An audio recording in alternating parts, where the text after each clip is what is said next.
నిన్న వెళ్ళినటువంటి సరే సరే తర్వాత చెప్తాను. హరి గురు బ్రహ్మ గురు విష్ణు గురుర్దేవో మహేశ్వర గురు సాక్షాత్ పరం బ్రహ్మ తస్మై శ్రీ గురవే నమః. జ్ఞానానందమయం దేవం నిర్మలస్ఫటికాకృతిం ఆధారం సర్వవిద్యానాం హయగ్రీవముపాస్మహే హయగ్రీవముపాస్మహే. కరుణాతరంగితాక్షీం భృతవాసాంకుశపుష్పబాణచాపాం అణిమాదిభిరావృతాం మయూఖైః అహమిత్యేవ విభావయే భవానీ సింధూరారుణ విగ్రహాం త్రినయనాం మాణిక్యమౌళిస్ఫురత్ తారానాయకశేఖరాం స్మితముఖీమాపీనవక్షోరుహాం పాణిభ్యామళిపూర్ణరత్నచషకం రక్తోత్పలం బిభ్రతీం సౌమ్యాం రక్తఘటస్థరక్తచరణాం ధ్యాయేత్పరాం అంబికా ధ్యాయేత్ పద్మాసనస్థాం వికసితవదనా పద్మపత్రాయతాక్షీ హేమాభాం పీతవస్త్రాం కరకలితలసత్యేమ పద్మాం వరాంగీ సర్వాలంకారయుక్తాం సతతమభయదాం భక్తనమ్రాం భవానీ శ్రీవిద్యాం శాంతమూర్తిం సకలసురనుతాం సర్వసంపత్ప్రదాత్రీ సకుంకుమవిలేపనాం అళికచుంబికస్తూరికాం సమందహసితేక్షణాం సశరచాపపాశాంకుశాం అశేషజనమోహినీ అరుణమాల్యభూషోజ్వలాం జపాకుసుమభాసురాం జపవిధౌ స్మరేత్ అంబికాం విమలపటీ విమలపటీ కమలపుటీ పుస్తక రుద్రాక్షశస్త హస్తపుటీ కామాక్షి పద్మలాక్షి కలిత విపంచీ విభాసి వైరించి ఓం పరబ్రహ్మణే నమః. శుభయాత్. ఈ చివరి ప్రార్థనా శ్లోకం ఆర్యా శతకంలోది, అంటే మోగ పంచదిలోది. సరస్వతీ మాత యొక్క శ్లోకాన్ని చెప్పేటువంటిది. ఇందులో విశేషమైనటువంటిది పుస్తక రుద్రాక్ష శస్త హస్తపుటి, అది ఒక విశేషం. ఈ ఆర్యా శతకం చెప్పుకున్నప్పుడు అప్పుడు వస్తున్నప్పుడు ఆర్యా శతకం అంతా కూడా శ్రీ విద్యామంత్రంతో నిక్షిప్తమై ఉంటుంది. సరే, మనకు ఇందులో లలితా రహస్య సహస్రనామాలలో మనం చెప్పుకుంటున్నాము 17వ నామం వదనస్మర మాంగళ్య గృహతోరణ చిల్లిక. స్మర అంటే మన్మధుడు, మన్మధుని యొక్క గృహము అమ్మవారి యొక్క ఇల్లే అని అర్థం చెబుతున్నాడు. అనగా మన్మధుడి యొక్క గృహం ఎలా ఉంటుందంటే చాలా సౌందర్యంగా ఉంటుంది. అటువంటి గృహానికి మంగళ తోరణాలు కట్టారు. ఏమిటయ్యానంటే అమ్మవారి యొక్క కనుబొమ్మలు అని అక్కడ చెప్పారు. ఇక్కడ మనం విశేషమైన అర్థాన్ని కూడా చెప్పుకున్నాం. మధ్యలో బొట్టు ఎర్రగా ఉన్నటువంటిది సూర్యుడు అనేటువంటిది చెప్పుకున్నాం. ఆ సూర్యుడు అని చెప్పుకున్నాము. ఆ తర్వాత క్రిందకి ఇంకా వస్తున్నాడు, కనుబొమ్మల దగ్గరకు వస్తున్నాడు, కళ్ళ దగ్గరకు వచ్చేసాడు. వక్రలక్ష్మి పరివాహ చలన్ మీనాభలోచన. అమ్మవారి యొక్క వదనము వక్ర అంటే ముఖం. ఆ వదనము ఎలా ఉన్నది అని అంటే చాలా అందంగా ఉంది. అందంగా ఉన్న ముఖానికి 2 కన్నులు ఉన్నాయి. అవి 2 చేపల వలె ఉన్నాయి అని చెబుతున్నాడు. ఈ చేపల వలె ఉన్నాయి అనేటువంటిది ఏమిటంటే అమ్మవారు చూపు చూస్తుంటుంది, వచ్చినటువంటి భక్తులందరినీ కూడా చూస్తుంటుంది. అంటే కను రెప్ప కొట్టకుండా చూస్తుంటుంది. అలా ఉండేది ఏంటంటే కనురెప్పలు లేనటువంటివి చేపలు, అనగా ఎప్పుడూ కళ్ళు తెరిచే ఉంటాయి అవి. అలానే అమ్మవారు తన కళ్ళు తెరిచి ఎల్లప్పుడూ కూడా ఆ భక్తవరదులను అందరినీ కూడా భక్తజనుల్ని పోషిస్తూ ఉంటుంటుంది. చేప ఎట్లయితే తన కళ్ళతో తన సంతానాన్ని పోషిస్తూ ఉంటుందో అట్లనే కళ్ళతోటే అమ్మవారు పోషిస్తూ ఉంటుంది. అంత గొప్ప విశేషమైనది. అనగా అమ్మవారి యొక్క కన్నులను మనం దర్శించాలి. అమ్మవారు మనల్ని దర్శిస్తుంది. దర్శించడం వలన అమ్మవారి యొక్క కంటిలో ఉండేటువంటి చూపులు ఉన్నాయే అవి మన మీద ప్రసరిస్తాయి. మనము చక్కగా ఆయురారోగ్యాలతోటి జీవిస్తాము అని అర్థం. దీనిలో అమ్మవారి యొక్క చూపులు అది అని దీనిలో ఉన్నటువంటి ఒక విశేష అర్థాన్ని కూడా చెప్పుకున్నాం. ఆ తర్వాత 19లో నవచంపక పుష్పాభ నాసాదండ విరాజిత అనేటువంటి దాని ఇక్కడ నాసాదండ విరాజిత, కిందకు వచ్చేసాడు. నాసా దండ అనే నాసిక ముక్కు, ఆ ముక్కు దండ విరాజి. దండ అంటే కోటేరు వేసినట్టుగా, దండ అంటే కర్ర అని అర్థం, అంటే వంకర లేకుండా అని అర్థం అనమాట. అది అలా ఉన్నది అని చెబుతున్నాడు. చెబుతూ దాంతో పాటుగా ఒక విశేషాన్ని కలుపుతున్నాడు. చంపక పుష్పాభ, చంపక పుష్ప ఆభ, ఆభ అంటే వంటి అని అర్థం అనమాట. చంపక పుష్పం అంటే సంపెంగ పువ్వు, సంపెంగ పువ్వు వంటి ముక్కు అని చెబుతున్నాడు. ఈ సంపెంగ పువ్వు వంటి ముక్కు అనేటువంటి మాట, పూలు అనేకమైన ఉన్నాయి కదా, ఏదో పూలు చెప్పుకోవచ్చు కదా, మరి చంపక పువ్వు సంపెంగ పువ్వే ఎందుకు చెప్పాడు అని అంటే దానికి అర్థం ఉంది. ఏమిటంటే దానిలో అర్థము, సంపెంగ పువ్వు మీద తుమ్మిదలు వాలవు. తుమ్మిదలు ఎక్కడ వాళ్తాయి అని అంటే బాగా మకరందము ఆ వాసన ఉన్న చోట అక్కడ వాళ్తూ ఉంటుంటాయి. అంటే వాటికి భోజనం ఎక్కడైతే ఉంటుందో అక్కడికల్లా వాళ్తుంటాయి. అవి ఎక్కడైతే భోజనం లేదో దాని మీద వాలవు అవి. ఇది ఆ తుమ్మిదలు. ఆ తుమ్మిదికి 6 కాళ్ళు ఉంటాయి. 6 కాళ్ళు తుమ్మిది ఎక్కడ పెడితే అక్కడ వాళ్తాయి. ఎక్కడైతే దానికి ఆహారం దొరుకుతుందో అక్కడే వాళ్తుంటుంది. ఆహారం దొరకదు అసలు వాలనే వాలదు. ఈ సంపెంగ పువ్వులో ఆహారం ఏముండదు. సంపెంగ పువ్వు కూడా మీరు చూసే ఉంటారు. సంపెంగ పువ్వు అది సంపెంగ పువ్వు అక్కడ ఉంటే అక్కడ రావాలి వాసన, అది దూరంగా వస్తుంది దానికి వాసన. మేము ఒకసారి చూసాం తెనాల్లో, ఇది సంపెంగ పూలు పెట్టుకొని వాడు పోతూ ఇప్పుడు చూసాం. వాసన మాకున్న చోటు వచ్చింది, వాడి దగ్గర నిలబెడతారు. గమ్మత్తు అనమాట దానికి, ఆ సంపెంగ పువ్వుకి. మిగిలిన పూలకి అట్లా కాదు, అక్కడ మనం అక్కడ నిలబడితేనే వస్తుంది. దాని ఒక విశేషం అది. ఆ సంపెంగ పువ్వుతో పోలుస్తున్నాడు. ఎందుకు పోల్చాడు అనేటువంటి విషయం. ఈ వాసనలు ఏంటంటే విషయ వాసనలు అనేటువంటివి ఈ జీవుడికి ఉన్నటువంటి లక్షణం. ఇది ఈ 9తోటి జీవుడితోటి పోలుస్తుంటాడు. జీవుడికి 6 కాళ్ళు ఉన్నాయి, 9కి 6 కాళ్ళు ఉన్నాయి. జీవుడికి 6 కాళ్ళు ఏమిటంటే 5 ఇంద్రియాలు, ఒకటే మనస్సు, 6 కాళ్ళు. ఈ 6 కాళ్ళతోటి ఈ జీవుడు ఎక్కడ పడితే అక్కడ పరిగెత్తుతుంటాడు. అనగా అర్థం ఏంటి, ఎక్కడో ఉన్నదండి వాడికి ఉన్నటువంటి ఆహారం ఈ జీవుడికి, అనగా ఏంటి విషయ సుఖాలు. అక్కడే పరిగెత్తుంటాడు, 6 కాళ్ళతోటి పరిగెత్తాడు, అక్కడే పోయి ఆ విషయ సుఖాన్ని అనుభవిస్తుంటాడు. అట్లా 5 రకములైనటువంటి వీడికి అలా పొందడం అనేది వీడికి అలవాటు అయిపోయింది. ఆ విషయ సుఖాల్లో పడే కొంది వీడు దానిలోనే ఆ తిరోగమనంలోనే అట్లే ఉండిపోతాడు. వాడు ఊర్ధ్వంలోకి రాడు, ఎప్పుడూ తింటమే వీడి పని. అంటే తింటం అంటే ఈ విషయ సుఖాలన్నిటిని అనుభవిస్తూ కూర్చుంటాడు. ఈ 9 మాదిరి అని అర్థం. అది ఈ 9 ఎంతసేపటికి తీయగా ఉన్నటువంటి మకరందం ఎక్కడుందో అక్కడ పరిగెత్తుతుంటుంది. అది కానీ సంపెంగ పువ్వు మీదకి రాదు అని అర్థం. మరి అమ్మవారి నాసిక సంపెంగ పువ్వు లాంటిది కదా, కాబట్టి ఆ ఎవరైతే ఆ భక్తుడు ఉన్నారో, ఆ జీవుడు ఉన్నాడో, ఆ అమ్మవారి యొక్క నాసిక దర్శనం చేసుకొని, సంపెంగ లాంటి ఆ ముక్కును దర్శనం చేసుకొని తన మీదకు విషయ సుఖములు ఏమీ రాకుండా, అది అర్థం దీనిలో. తాను విషయ సుఖములకు దూరంగా ఉండవయ్యానని చెబుతున్నది అమ్మవారి నాసిక, అది అర్థం. అది విషయ సుఖాలకి దూరంగా ఉంటూ విషయ సుఖాలను కనుక అనుభవిస్తూ కూర్చుంటే చివరికి నీ పని ఇంతే అని చెబుతున్నాడు. ఇంద్రియాలు ఏం చేస్తుంటాయి, 5 ఇంద్రియాలు ఎంత ఆహారం పెట్టినా తృప్తి తీరవ వాటికి. కళ్ళున్నాయి అనుకోండి, చూస్తూ ఉంటాయి. రాత్రి వాళ్ళు నిద్ర లేకపోయినా సరే టీవీ పెట్టుకొని చూస్తూ ఉంటుంటాడు, ఏదో సినిమానో ఏవో రకరకాలు. ఇట్లా ఆ దృష్టి అనమాట అది కళ్ళకి. అట్లే చెవులు ఉన్నాయి అనుకోండి, ఏవో రకరకాలు. అంటే ఏవైతే విషయ సుఖాలతోటి ఆనందంగా ఉండేవి, ఆ విషయ సుఖాలన్నీ ఎలా ఉంటాయి అని అంటే అశాశ్వతమైనటువంటి, ఈ కాసేపు అనుభవిస్తాం, ఆనందం సుఖంగా ఉంటుంది, అయిపోయింది, అది ఆ కార్యక్రమం, ఇక దాన్ని మర్చిపోతాం.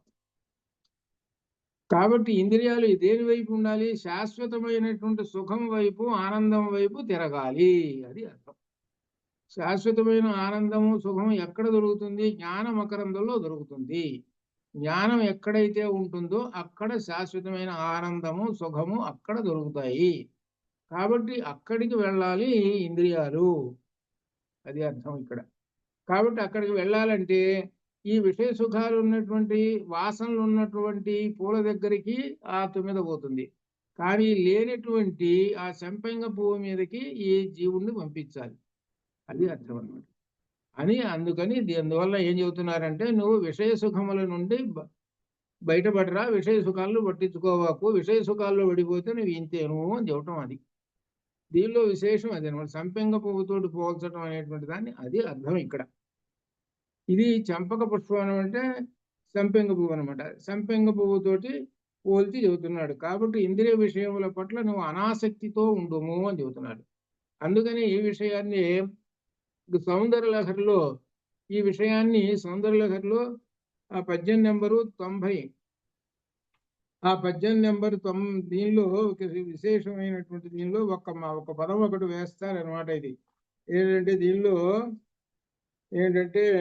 దీనిలో ఆ నిమజ్జన్మ జీవకరణ అనేటువంటి ఆ పదంలో వేస్తాడనమాట. దీనిలో ఒక విశేషమైనటువంటి ఒక పదం వేసేస్తాడు. ఆ పదం దాని ప్రకారంగా నువ్వు నడుచుకో అని చెబుతున్నాడు. అంటే అమ్మవారి యొక్క పాద పద్మములో ఉన్నటువంటి ఆ మకరందాన్ని ఆస్వాదించుము అని అంటాడు. ఎలా ఆస్వాదించుము అని అంటే 90వ పద్యంలో సౌందర్యలహరి 90లో గుర్తుపెట్టుకోడు. 90లో 4వ లైను, 90లో 4వ లైను నిమజ్జన్మజ్జీవ కరణచరణై షట్చరణతాం. నిమజ్జన్మజ్జీవ కరణచరణై షట్చరణతాన్ అనగా ఈ జీవుడు నిమజ్జన్ స్నానం చేస్తూ మునుగుతూ ఉండాలి. దేనిలో మునుగుతుండాలి అంటే కరణై చరణై, ఈయనకు 6 కాళ్ళు ఉన్నాయి ఈ జీవుడికి. ఆ 6 కాళ్ళతోటి షట్చరణతాం ఉన్నటువంటి ఈ జీవుడు ఎక్కడ మునగాలి అని అంటే అదిగో పైన 3వ లైన్లో చెబుతున్నాడు. తవాస్మిన్ మందార స్తవక సుభగే యాతు చరణే అని చెప్పి పైన 2వ లైన్లో ప్రకర మకరందం వికిరతి. అది అమ్మవారి యొక్క పాదపద్మంలోని మకరందం ఉన్నది. ఆ మకరందంలో స్నానం చేస్తూ ఉండరా అని చెప్పింది, అది మునుగుతూ ఉండరా అని చెప్పింది. అది అక్కడ ఆ పని చేయగానే నీకు విషయ సుఖాలు అమ్మటే కనుక తిరుగుతుంటుంటే నువ్వు విషయ సుఖాల్లో పడిపోయి నీవు అనేకమైన కర్మఫలాలను అనుభవిస్తుంటావు. కాబట్టి అనేకమైనటువంటి జన్మలు నీకు ప్రాప్తిస్తుంటాయి అని చెప్పడం.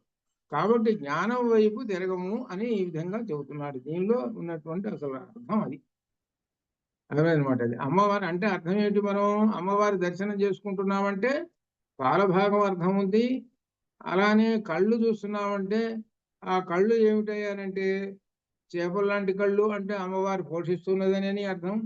అమ్మవారి నాసిక చూస్తున్నామంటే మనం విషయ సుఖముల పట్ల అనాసక్తితో ఉండాలని ఈ భావాలతోటి చెబుతున్నారు వ్యాసుల వారు.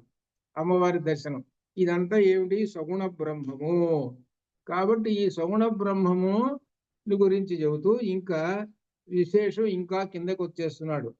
తారాకాంతి తిరస్కారి నాసాభరణ భూషిత. కొన్ని చోట్ల భాసుర అని కూడా ఉంటుంది. కొన్ని అక్కడక్కడ ప్రక్షిప్తాలతో ఉంటాయి. భాసుర అని కొన్ని చోట్ల ఉంటుంది. అయినా ఏదైనా ఒకటే కరెక్ట్. ఏదైతే తారాకాంతి తిరస్కారి నాసాభరణ భూషిత. తారాకాంతి తిరస్కారి. తారాకాంతి, తారా అంటే ఇక్కడ అర్థం నక్షత్రం. ఈ నక్షత్రాలు ఏమిటంటే శుక్ర అంగారక గ్రహములు. ఇక్కడ మనం కూడా నిన్న ఒకసారి చెప్పుకున్నాం.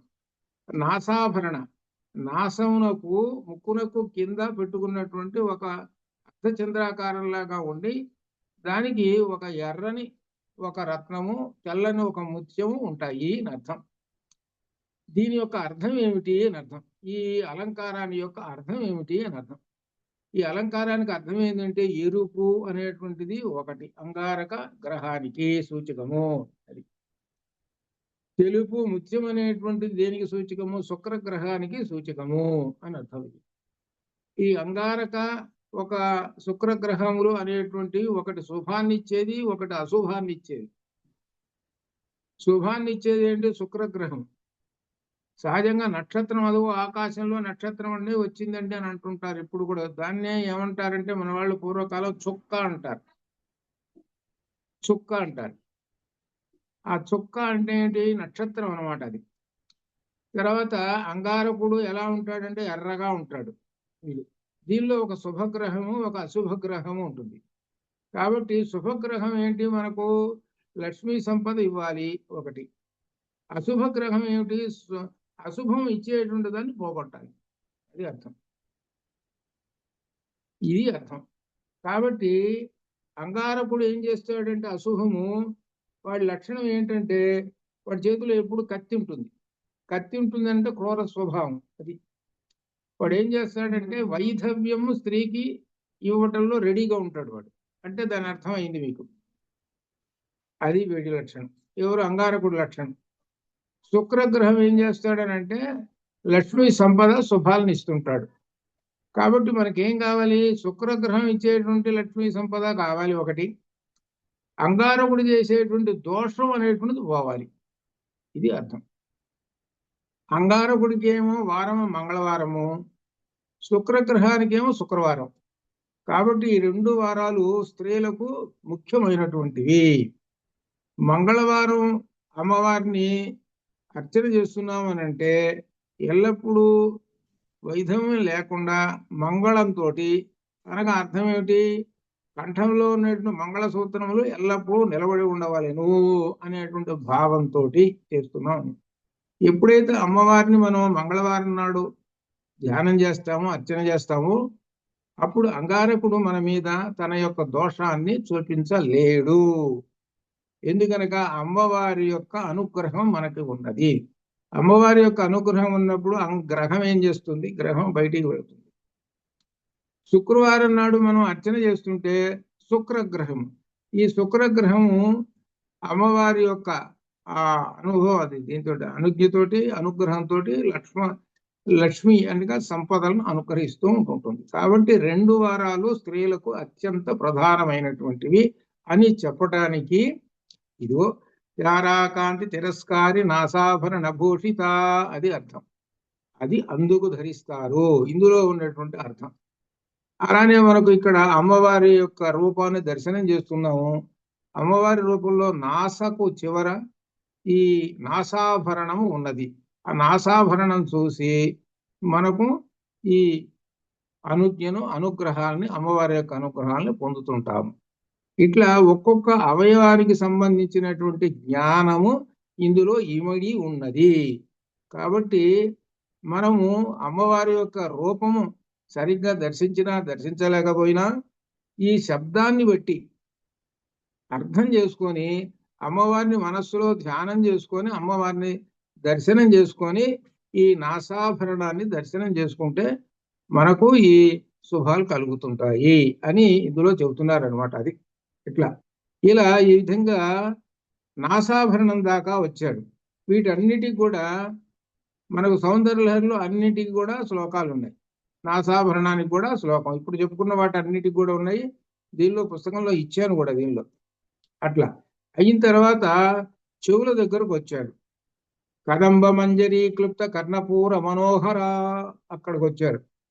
ఏమిటంటే అమ్మవారి 2 చెవులు అటువైపు ఇటువైపున కదంబ మంజరి, కదంబ పుష్పముల యొక్క గుత్తి, అనగా ఆ కదంబ మంజరి క్లుప్త. కదంబం అనేటప్పటికీ ఏమని గుర్తుకొస్తుందంటే కదంబ వృక్షము అని గుర్తుకొస్తుంది. ఈ కదంబ వృక్షంలో 4 రకాలు ఉన్నాయి అన్నమాట. వాటిల్లో ఏదైనా సరే కదంబ వృక్షం సరే. ఈ కదంబ వృక్షం అన్ని చోట్ల ఉండదు. కదంబ వృక్షం, ఈ కదంబ వృక్షం నేను అక్కడ త్రిపురాంతకంలో చూశాను, అక్కడ ఉంది కదంబ వృక్షము. మళ్ళీ ఇక్కడ ఈ ప్రాంతంలో ఇది కదంబ వృక్షమేనండి అని ఒక పువ్వు గుండ్రంగా ఉంటుంది, బంతిలాగా ఉంటుంది, పట్టుకొచ్చారు. ఇక్కడ మనకు దగ్గరలో కదంబ వృక్షం అండి, ఇది కదంబ వృక్షం యొక్క పువ్వు అండి అని అంటారండి అని. కానీ ఒరిజినల్ గా ఎట్లా ఉంటుందో ఏమిటి అనేటువంటిది వర్ణనలో ఇవ్వలేదు. కాబట్టి ఇది వాళ్ళు చెప్పారు కాబట్టి నేను అనుకోవటం అంతే. ఇది ఆ కదంబాలు కూడా 5 రకాలు ఉంటాయి అని చెబుతున్నారు. ఆ కదంబాలు కూడా, ఈ కదంబము అనేటువంటి దానికి అర్థం ఏమిటంటే, కదంబము అనేటువంటి దాని ఒక అర్థం కూడా చెప్పారు. దీనిలో ఒక అర్థం ఏమిటంటే వాతము, అనగా అనారోగ్యాన్ని పోగొట్టేటువంటి పుష్పము అని. ఏమిటి అనారోగ్యాన్ని పోగొట్టేటువంటిది అంటే, ఈ కదంబ పుష్పముల యొక్క తేనె గనక తాగితే అనారోగ్యం పోతుంది అని ఒక మనకు శాస్త్రం అది అనమాట. అయితే ఇక్కడ అమ్మవారికి ఈ కదంబ వృక్షాలన్నా పూలన్నా కానీ ఇష్టం. అందుకని అమ్మవారికి పేరు కదంబ వనవాసిని అని పేరు వచ్చింది. అది కదంబ వృక్షముల మధ్యలో ఉండేటువంటిది అమ్మవారిని. అమ్మవారికి ఇష్టమైనటువంటి ఈ పూలను, పుష్పాలను, కదంబ మంజరి పుష్పాలను అమ్మవారు ఆ చెవులకు పైన అలంకరించుకొని ఉన్నది అని అర్థం అనమాట. ఇవి ఈ మనోహరమైనటువంటి ఈ పుష్పాలను అమ్మవారు తీసుకొని అమ్మవారు పెట్టుకొని ఉన్నది అని ఈ చెవులకు అని అర్థం అనమాట. అంటే ఏమిటనమాట, చెవులు ఏం చేస్తుంటాయి, మనకి చెవులు ఏం చేస్తుంటాయి, కళ్ళు ఏం చేస్తుంటాయి, చూస్తూ ఉంటాయి. చెవులు ఏం చేస్తుంటాయి, వింటూ ఉంటుంటాయి. ఈ వింటూ ఉండేటువంటివి ఏమిటి, ఆ మాటలు తీయగా ఉండాలి. ఈ పూలు పెట్టుకున్నది కదా, కదంబ మంజరి పూలు, ఈ పూలలో తీయని తేనె ఉన్నది కదా, తీయని తేనె వంటి మాటలని వినము అని అర్థం. అది మనకి చెబుతున్నది అది అసలు అర్థం. అది అమ్మవారు ఇక్కడ పెట్టుకున్నది అని అంటే, ఒరే తీయని మాటలు అంటే జ్ఞానపరమైనటువంటి మాటలు వినరా అని అర్థం. ఏమిటి జ్ఞానపరమైన దానికి మంత్రం ఏమిటంటే, భద్రం కన్యేభి శృణుయామ దేవాః. భద్రం కన్యేభి శృణుయామ దేవాః, భద్రం కన్యేభి శృణుయామ దేవాః, భద్రం పశ్యేమాక్షవిర్యత్రాః. కళ్ళు, చెవులు ఎప్పుడు భద్రమైనటువంటి మంగళకరమైన మాటలు వింటూ ఉండాలి అంటే జ్ఞానపరం. అలానే కళ్ళు ఎప్పుడు కూడా భద్రం పశ్యేమాక్షవిర్యత్రాః. ఈ కళ్ళు ఎప్పుడు చూసినా కానీ జ్ఞానపరమైనటువంటి యజ్ఞములు కానీ ఎటువంటివి జ్ఞానపరమైనటువంటి వాటిని దర్శిస్తూ ఉండరా అని చెప్పారు. ఏవైనా జ్ఞానపరమైనటువంటి కళ్ళున్నాయంటే అది. భద్రం భద్రం పశ్యేమి యదిత్ర స్థిరైరంగై చుట్టూ మాంసస్తనూభి. ఇలా చేస్తున్న తర్వాత ఇవన్నీ నీవు ఇలా చేయాలి అని అంటే నీ యొక్క అంగములు అవయవాలన్నీ కూడా బలంగా పుష్టిగా ఉంటేనే ఇవన్నీ పనిచేస్తాయి. కాబట్టి ఇవన్నీ ఇలా ఉండుగాక అని మనం ఆ పరమాత్మని మనం అడుగుతుంటాం. అది స్థిరైరంగై చుట్టూ మాంసస్తనూభి వ్యసేమ దేవహితం యదాయుహు. యదాయుహు అని అంటే 120 సంవత్సరాలు బతకాలి నేను. 120 సంవత్సరాలు బతకడానికి ఈ అవయవాలన్నీ స్ట్రాంగ్గా ఉండాలి. అవయవాలతోటి పాటుగా ఇంద్రియాలన్నీ స్ట్రాంగ్గా ఉండి చాలా దృఢతరంగా ఉండి జ్ఞానపరంగా పయనిస్తూ ఉండాలి. ఇది ఆ మంత్రం యొక్క అర్థం. అది కాబట్టి అమ్మవారి యొక్క ఆ కదంబ మంజరి ఆ కర్ణములలో పెట్టుకున్నది అంటే, చెవులలో అలంకారంగా పెట్టుకున్నది అంటే అర్థం ఏమిటంటే, నీవు మంచి మాటలు వింటూ ఉంటారా అని అర్థం. అది అని చెబుతూ ఇక ఆ తర్వాత ఆ చెవులకు ఉన్నటువంటి అలంకారాలు చెబుతున్నారు. తాటంక యుగళీభూత తపనోడు పమండల. తాటంక యుగళీభూత తపనోడు పమండల. తాటంకములు, తాటంకములు మళ్ళీ చెవులకున్న అలంకారాలు. ఈ అలంకారాలని ఏమంటారు, తాటంకములు అని అంటారు. తాటంకం అంటే అర్థం ఏంటంటే తాటి ఆకు అని అర్థం. ఈ తాటి ఆకు ఎందుకు చెబుతున్నారు ఏమిటంటే, అసలు పూర్వకాలం ఏం చేసేవాళ్ళు అంటే, తాటి ఆకుని అంటే చెవులు కొడతారు కదా, చెవులు కొట్టిన తర్వాత చిల్లి పడుతుంది, సరే అక్కడ దానికి ఏం చేస్తారని అంటే అలంకారం బంగారు ఆభరణాలు పెట్టరు ముందు. ఏంటి, తాటి ఆకును గుండ్రంగా కట్ చేసేసి ఆ తాటి ఆకు అలంకారంగా పెట్టేస్తారు మొదలు. అది తాటాకు పెట్టేస్తారు, తాటాకు గుండ్రంగా చేసి కట్ చేసి అక్కడ పెట్టేసేస్తారు అనమాట. తర్వాత బంగారు ఆభరణాలు తర్వాత వస్తాయి. ఇప్పుడు అక్కడ ఏంటనమాట తాటంకములు అంటారు. తర్వాత బంగారు ఆభరణాలు కూడా తాటంకములు పెట్టుకున్నాము అనేటువంటి మాటను అదే సాగిస్తూ ఉంటారు. 2 చెవులకి 2 తాటంకాలు ఉన్నాయి, అటొకటి ఇటొకటి, కుడి చెవి ఎడం చెవి. ఏమిటి అక్కడ ఉన్నాయి, వాటిని ఏమిటి అర్థము, తపన ఉడుప. అది తపన ఉడుప. తపన అంటే అర్థం సూర్యుడు, ఉడుప అంటే చంద్రుడు. తపన అంటే తప్పింపజేయువాడు సూర్యుడు అర్థం. ఉడుప అంటే ఉడు అంటే అర్థం నక్షత్రం, పా అంటే వాటిని పాలించువాడు అనగా 27 నక్షత్రములకు అధిపతి అనగా చంద్రుడు అని అర్థం. ఉడుప అంటే అర్థం చంద్రుడు. తర్వాత తపన అంటేనేమో సూర్యుడు. కుడి చెవేమో సూర్యుడు, ఎడమ చెవేమో ఇక్కడ చంద్రుడు. ఇది అనగా వీళ్ళిద్దరు ఎవరు, సూర్య చంద్రులు. అమ్మవారి యొక్క తాటంకాలను దర్శిస్తున్నావంటే సూర్య చంద్రులను దర్శిస్తున్నావు అని అర్థము. అది అర్థం. సూర్యచంద్రులను దర్శిస్తున్నావు అని అంటే అర్థం ఏమిటి? ఇందులో విశేషము అంటే కాలములను నడిపేటువంటి వాళ్ళు ఎవరయ్యా? సూర్యచంద్రుడు. కాలము, సూర్యుడు వస్తున్నాడు ఇవాళ 6 గంటలు, సాయంకాలం 6 గంటలు దాకుంటూ 12 గంటలు అయింది. మళ్ళీ చంద్రుడు సాయంకాలం రాత్రి ఒక 12 గంటలు, 12 12 24 గంటలు, ఒక రోజు కాలం అయిపోయింది. ఇది ఎలా వస్తున్నది? ఎవరిని బట్టి వస్తున్నది? సూర్యచంద్రులను బట్టి వస్తున్నది. కాబట్టి కాలం అనేటువంటిది ఏంటంటే పరబ్రహ్మ స్వరూపము. అందుకనే గీతలో 10వ అధ్యాయంలో అహమేవ అక్షయ కాలః అని చెప్పాడు. ఏది? 10వ అధ్యాయంలో నేను కాలస్వరూపుణ్ణి నేనేను అని చెబుతున్నాను. ఈ కాలాన్ని ఎవరు అతిక్రమించలేరు అని కూడా చెప్పారు. అది కాబట్టి అమ్మవారి యొక్క ఆ తాటంకాలను చూసి కాలస్వరూపులైనటువంటి ఆ సూర్యులు చంద్రులను మనము గుర్తు పెట్టుకోవాలి అని చెబుతున్నారు. కాబట్టి కాలం అనేటువంటిది ఒక్క క్షణాన్ని కూడా నువ్వు వ్యర్థం చేసావంటే మరలా అది రాదు. కొంతమంది చెబుతారు ఇంగ్లీష్లో టైం ఈజ్ మనీ అని చెప్పారు, సులభంగా అర్థం చేసుకోవడానికి. Time is money. అందుకే జేబులో ఉన్న డబ్బులు జాగ్రత్తగా పెట్టుకుంటాము. వాటిని ఏదైతే ఉపయోగించాలనో వాటికే ఉపయోగించుకుంటూ అనవసరమైన వాటిని ఉపయోగించుకోకుండా జాగ్రత్తగా రక్షించుకోవటం అనేటువంటిది కూడా ఒక బుద్ధిమంతుడు లక్షణం. ఏది? ధనాన్ని, సంపదల్ని జేబులో ఉన్నాయి కానీ పరాపరా ఖర్చు పెట్టడం కాదు, దేనికి పడితే దానికి ఖర్చు పెట్టడం కాదు.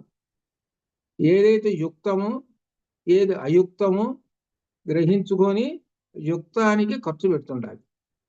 అలా ధనాన్ని ఖర్చు పెడుతుండాలి.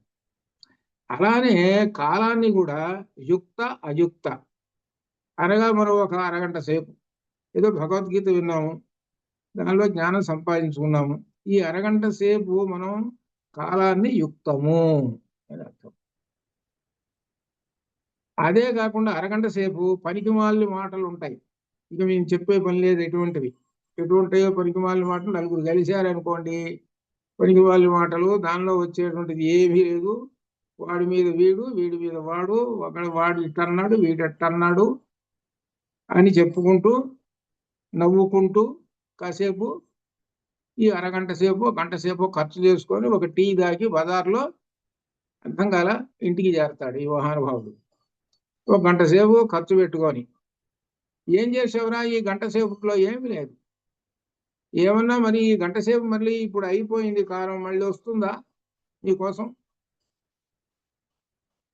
ఈ గంట సేపు లాంటి వారానికి ఎన్ని గంటలు ఖర్చు పెట్టావు? ఎంత కాలాన్ని దుర్వినియోగం చేశావు? అది ప్రశ్న వేసుకోవాలని చెప్తున్నాడు. కాలాన్ని దుర్వినియోగం చేయటం అనేటువంటిది కూడా ఒక అధర్మము. కాలాన్ని దుర్వినియోగం చేస్తున్నావు అంటే పరమాత్మ ఏమంటాడంటే, నీకు కాలాన్ని ఇచ్చింది ఎందుకురా? నీకు యుక్తం కోసం ఇచ్చా గానీ అయుక్తం కోసం ఇవ్వలేదు. నువ్వేమన్నా చేసావా? ఏం సంపాదించావు? ఏమీ సంపాదించలేదు. పైగా నీ మనస్సంతా ఏం చేసుకున్నావా అంటే కుడితి చేసుకున్నావు. పిచ్చి పిచ్చి మాటలన్నీ విని మాటలు విని చివరికి నీ మనస్సు అంతా కల్మషంతో పెట్టుకొని ఉన్నావు, అంత మురికితోటి పెట్టుకున్నావు. ఇది అర్థం. ఆ మురికి లాంటి ఆ మనస్సులోకి జ్ఞానం ప్రవేశించదు. అది అర్థం. అంత విశేషాలు చెప్పుకుంటూ వస్తున్నాడు అనమాట. అందువలన ఆ సూర్యచంద్రులు మనకు కాలాన్ని సూచిస్తుంటారు. కాబట్టి ఆ కాలాన్ని నువ్వు సద్వినియోగం చేసుకో అని చెబుతూ ఇంకొకటి ఒక విశేషం చెబుతున్నారు. ఏమిటంటే ఒక మంత్రం ఏమిటంటే, ఈ సూర్యచంద్రులు సూర్యచంద్రౌ స్తనాత్ ఏవ అస్యాః వేవానయనే స్మృతే ఉభౌ తాటంక యుగళమిత్యేషా వైదికి. ఆ చివరిలో ఇచ్చారు అక్కడ. అమ్మవారి యొక్క స్తనములు ఒక చోట సూర్యచంద్రులుగా చెప్పాడు, అమ్మవారి యొక్క నేత్రములు సూర్యచంద్రులుగా చెప్పాడు, అమ్మవారి యొక్క తాటంకములు చెవుల ఆభరణములు సూర్యచంద్రులుగా చెప్పాడు. ఏమిటి దీనిలో ఉన్నటువంటిది విశేషం? సూర్యచంద్రుల్ని 3 విధాలుగా 3 అవయవములకు చెప్పాడు. సూర్యచంద్రులు ఎంత ఇంపార్టెంటో చూసుకోండి. గీతలో సూర్యచంద్రుల్ని ఆ పరమాత్మ యొక్క కన్నులుగా చెప్పాడు. గీతలో 11లో ఏమిటి ఎక్కడంటే శశి సూర్య నేత్రం 11లో ఆయన చూస్తూ అర్జునుడు శశి సూర్య చంద్రుడు సూర్యుడు తవ నేత్రం నీ యొక్క కన్నులు అని చెప్పాడు అక్కడ గీతలో కూడా. అట్లనే ఇక్కడ కూడా ఎలా 3 రకాలుగా చెబుతున్నాడు. స్తనములు సూర్యచంద్రులు అన్నాడు. ఏంటి సూర్యచంద్రులు అని చెప్పాడు అని అంటే సూర్యచంద్రులు పోషించేటువంటి వాళ్ళు. స్తనాలు ఏం చేస్తాయి? పోషిస్తుంటాయి. స్తనములు పోషిస్తూ ఉంటాయి. స్తనాలు అంటే అర్థం ఏమిటి? తన యొక్క సంతానానికి పాలిస్తూ ఉంటాయి. పాలంటే ఆహారం పెడుతూ ఉంటాయి తన సంతానానికి. అదే విషయం సౌందర్యలహరిలో కూడా వచ్చింది. సౌందర్యలహరిలో కూడా ఆ వినాయకుడు తల్లి దగ్గర ఆ స్తనములను ఒక స్తనాన్ని అలా చేత్తోడు పట్టుకొని ఒక స్తనాన్ని తాగుతూ ఉన్నట్ట. ఎవరు? వినాయకుడు, గణపతి తాగుతూ ఉంటే కొంతసేపటికి అనుకున్నట్ట ఆ స్తనం ఎట్లా ఉంటే గుండ్రంగా ఉంది. ఎలా ఉన్నది అంటే తన నెత్తికాయ మాదిరిగా ఉన్నదిట. ఇదేంటి నా నెత్తికాయ ఇక్కడ ఉంది అని అనుకుని నెత్తికాయని ఇటు అనుకుంటున్నట్ట నెత్తిని. అదే మన సౌందర్యలహరిలో ఉంది. చాలా గమ్మత్తుగా ఉంది, చమత్కారంగా. ఆ శ్లోకం యొక్క భావాన్ని అలసాని పెద్దన గారు మన చెప్తులో రాశాడు. కాబట్టి అక్కడ ఏమనుకుంటారంటే అష్టదిగ్గజ కవులు సౌందర్యలహరిని ఈ లలితా రహస్య శాస్త్రాలు చదువుకున్నారు. వాళ్ళు అక్కడక్కడ ఈ భావాలు వాళ్ళ పుస్తకాల్లో కనపడుతుంటాయి. ఇదనమాట అక్కడ చెబుతున్నారు. కాబట్టి ఇక్కడ స్తనములు 2 స్తనములు సూర్యచంద్రులు అంటే సూర్యచంద్రులు ఈ సస్యాన్ని పండిస్తూ ఉంటారు, పంటని పండిస్తూ ఉంటారు. రాత్రిపూట చంద్రుడు ఆ సస్యంలో పాలు పోస్తూ ఉంటాడు, ఔషధాన్ని బోధిస్తూ ఉంటాడు. అందుకనే చంద్రుడికి ఒక పేరుంది, ఔషధీనాం పతి చంద్ర అని. ఔషధులకు పతి ఎవరంటే చంద్రుడు. కొన్ని ఆయుర్వేద మందులు కూడా వాటిని పౌర్ణమి రోజులు బయట పెడతారు. వాటిల్లో ఔషధం చేరుతూ ఉంటుంది. అది ఇక సూర్యుడేమో దాని యొక్క శక్తిని పెడుతూ ఉంటాడు, వర్షాన్ని కురిపించడం ఇట్లా ఈ విధంగా చేస్తుంటాడు. ఇద్దరు ఏం చేస్తారు? మనకు భోజనం పెడతారు. అది అర్థం. ఇద్దరు భోజనం పెడుతుంటారు మనకి.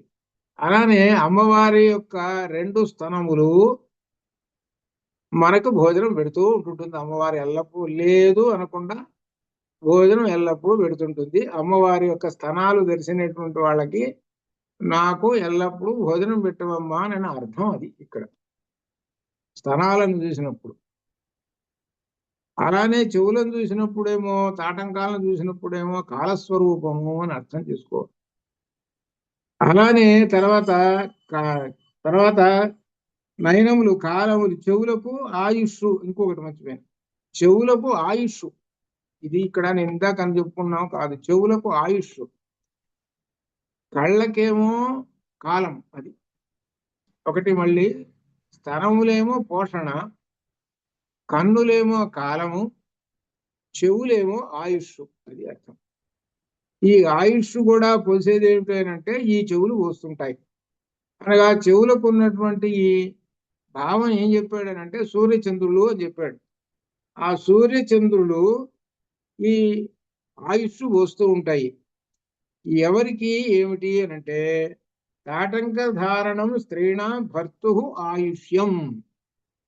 ఈ తాటంకములు ధరించినటువంటి ఏ స్త్రీలైతే ఉన్నారో వాళ్ళకి, వాళ్ళ భర్తలకి ఆయుష్ వస్తుంది, ఎక్కువ ఇస్తుంది. అంటే భర్త దీర్ఘకాలం జీవించుగాక అంటే అర్థం ఏమిటి? తాను వైధవ్యం లేదు అని అర్థం. భర్తకి ఆయుష్ వస్తుంటుందిట. ఏది? ఈ చెవులకి గనక ఆభరణం ధరిస్తే అని అర్థం అనమాట. చెవులకు ఆభరణం ధరిస్తే భర్తకి ఆయుష్ పెరుగుతుంటుంది అని అర్థం. అది ఈ రెండింటి ఏమంటారంటే సూర్యచంద్రులు. ఈ సూర్యచంద్రులు ఏంటంటే కాలాన్ని సూచిస్తుంటారు. కాబట్టి ఇతనికి కాలము ఒక 80 ఏళ్ళు ఉంది అనుకోండి, భర్తకి ఇంకో 10 ఏళ్ళు పెంచండి, అన్నట్టు ఉంటుంది. ఎట్లా అనమాట. ఇంకో 10 ఏళ్ళు పెంచండి, 90 ఏళ్ళు చేయండి. ఎట్లా అంటే ఆమె తాటంకములు ధరించింది కదా, కాబట్టి తాటంకములు ధరించిందంటే నా యొక్క అనుగ్రహం పొందుతున్నది కదా, అది అర్థం.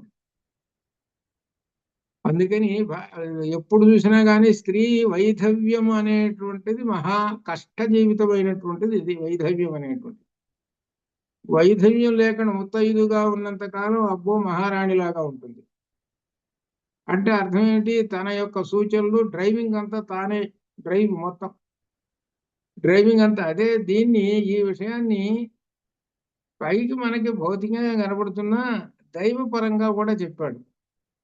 ఎట్లలో చెబుతూ తెలిసిన, సతీదేవి దక్షయజ్ఞానికి పోయింది. సతీదేవి, ఇప్పుడు మీకు దక్షయజ్ఞం కథ అంతా గుర్తుకొస్తున్నది కాబట్టి అంత వివరంగా చెప్పాల్సిన పని లేదు. ఆ దక్షయజ్ఞంలో సతీదేవి తాను ఆత్మార్పణ ఆయన చేసింది అయిపోయింది. అయిపోయిన తర్వాత ఇక ఈ శివుడు ఏం చేసాడు అనమాట, సన్యాసం పుచ్చుకున్నాడు.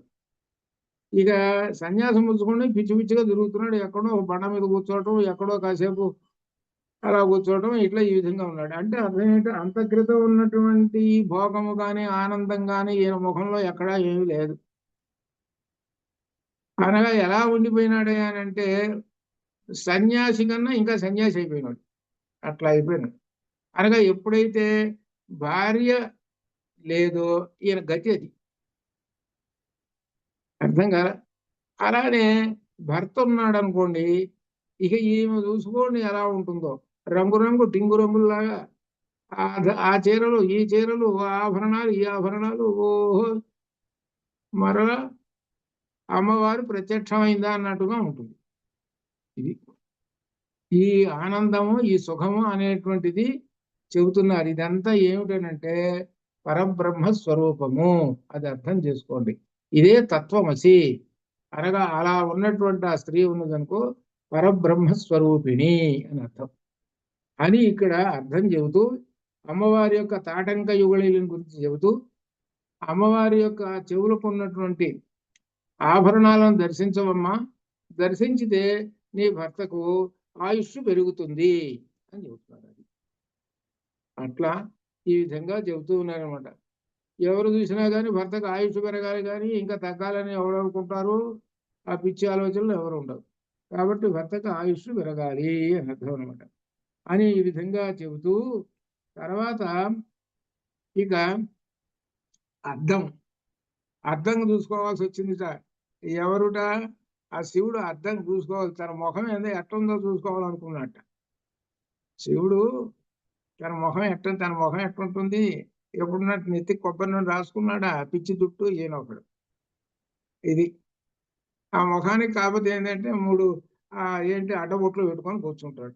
పోనీ ఏమన్నా డ్రెస్ బాగా వేసుకున్నాడా, ఫుల్ డ్రెస్ అసలు లేనే లేదు.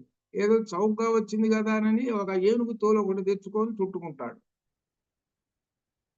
ఇక్కడ దీనిలో అర్థమైంది ఏంటి, ఎంత సన్యాసం అంటే పూర్తిగా సుఖాలను విడిచిపెట్టినటువంటి వాడు అని అర్థం. దీనిలో అసలు అర్థం అది. ఆ అర్థం చెప్పడానికి ఆ రూపం చెబుతారు, అది అసలు విషయం. కానీ నిజానికి శివుడు అనేటువంటి మంగళకరుడు అంత అందమైన వాడు రెండో వాడు లేడు. విష్ణుమూర్తి కూడా అంత అందంగా ఉన్నాడు, అది అసలు విషయం. విష్ణుమూర్తి కూడా అంత అందంగా ఉంటాడు. విష్ణుమూర్తి నల్లంగా ఉంటాడు.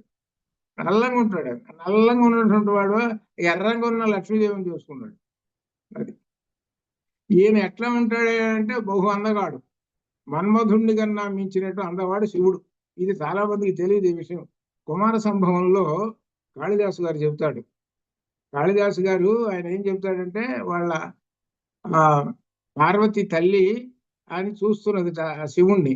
శివుడు ఎట్టా ఉన్నట్ట అంటే ఇదిగో ఇట్టా ఉన్నాడు, నెత్తిన పిచ్చి చుట్టూ ఇదంతా వేసుకొని ఈ విధంగా ఉండి ఆయన చుట్టూ ఈ ఉంటారు కదా భటులు, భృంగి ఇది వాళ్ళందరూ వాళ్ళ పిచ్చి చుట్టూ వేసుకొని ఈ పిచ్చి పిచ్చిగా ఎగురుతున్నారట.